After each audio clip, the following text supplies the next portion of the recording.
நம்ம சிதம்பரத்தில் மட்டுமே நடக்கிற மிதிபாதம் ரொம்பவே சிறப்பு வாய்ந்தது. வர்ற டிசம்பர் 27ஆம் தேதி மிதிபாதம் நடக்க போகுது.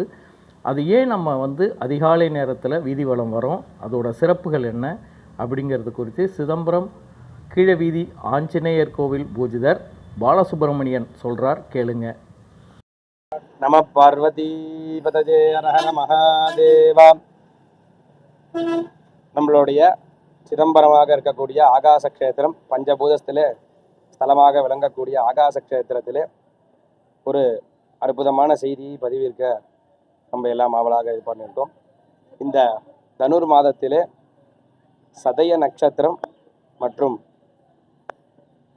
அன்றைய தினம் பிரம்ம முகூர்த்தத்திலே இருக்கக்கூடிய சதய நட்சத்திரம் கூடிய ஒரு சிறப்பானது தான் இந்த தொகுப்பானது. யதிபாதம் என்று சொல்லக்கூடிய நம்ம பஞ்சபூத ஸ்தலங்களிலே சிதம்பரத்திலே மட்டும் நடக்கக்கூடிய யதிபாதம் என்று சொல்லக்கூடிய 4 வீதிகளிலே பக்தர்கள் பிரதட்சணம் செய்வது நம்மளுடைய சிதம்பரத்திலே வழக்கமாக உள்ளது. அனைத்து பஞ்சபூத ஸ்தலங்களிலும் கிரிவலமாகிறது நடைபெற்றாலும் நம்மளுடைய சிதம்பரத்திலே மற்றும் மார்கழி மாதத்திலே வரக்கூடிய சதய நட்சத்திரத்திலே தனுர் யதிபாதம் அப்படின்னு என்று அழைக்கப்படுகிறது.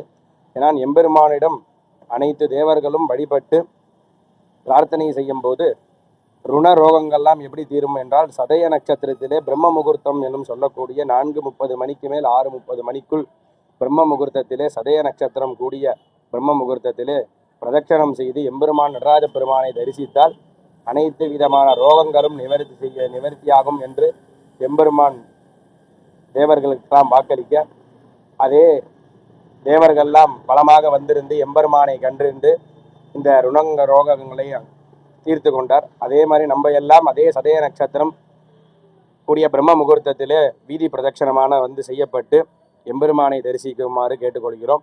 நிகழும் மங்களகரமான விஸ்வாவசு வருடம் மார்கழி மாதம் தமிழ் தேதி 12, ஆங்கில தேதி 27/12/2025 அன்று காலை 4:30 மணிக்கு மேல் 6:30 மணிக்குள் தனுர் வெதிபாதமானது நடைபெற இருக்கிறது. நம்ம சிதம்பரம் ஆகாச கஷேத்திரத்திலே அனைத்து பக்த கோடி மெய்யன்பர்களும் இந்த இதிலே கலந்து கொண்டு ருண ரோகத்தை போக்குமாறு எம்பெருமானிடம் பிரார்த்தனை செய்து எல்லோரும் அன்றைய காலை 4:30 மணி அளவிலே நீராடி விட்டு வீதி பிரதட்சணமானது செய்யப்பட்டு எம்பெருமானை தரிசிக்குமாறு கேட்டுக்கொள்கிறோம். நம பார்வதி பதஜே அரஹர மகாதேவா.